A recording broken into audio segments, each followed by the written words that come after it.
शुद्ध पेट्रोल क्या तुम्हारे बाप के घर से यहां आएगा? यह किसी सड़क छाप बहस की लाइन नहीं है जो टीवी डिबेट में हुई है।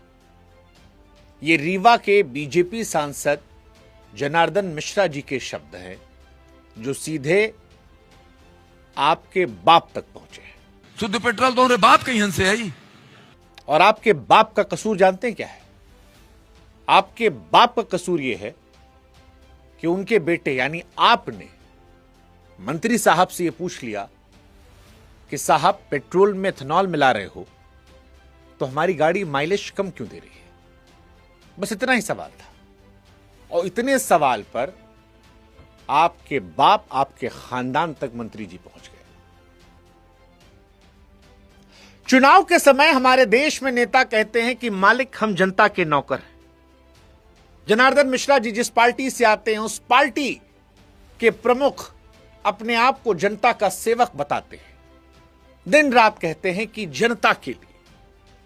और वही जनता अगर एक सवाल पूछ ले और जायज सवाल पूछ ले, क्योंकि वाकई में एथेनॉल मिलाने से गाड़ी के माइलेज में फर्क आया है, चर्चा हो सकती है। सरकार कहती है 5, 7, 10%, विपक्ष वाला कहता है 20-25%, कोई कहता है 30%। वो चर्चा हो सकती है कि क्या बढ़ा चढ़ाकर कहा जा रहा है या कम कहा जा रहा है, लेकिन माइलेज में फर्क आया है। ये बात सरकार भी स्वीकारती है, विपक्ष भी मानता है और जो गाड़ी चला रहा है वो भी समझता है।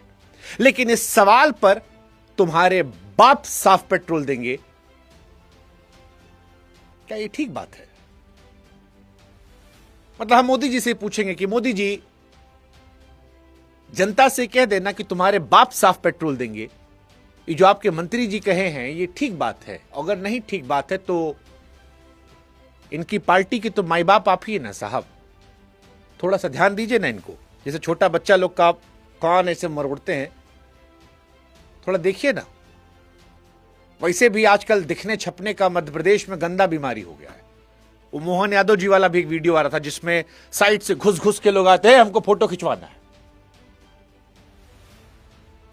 दिखने और छपने का जो बीमारी है, छपास और दिखास, ये ज्यादा हो गया। और छपने के बाद बदतमीजी की जो बीमारी है ये और ज्यादा हो गई है।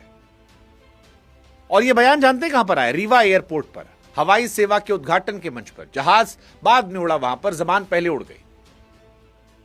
अरे जनार्दन मिश्रा जी, जिस जनता को आपने बाप याद दिलाया है वो अगर अपने पे आ गई ना तो आप हाथ जोड़ के माई बाप करते रहेंगे।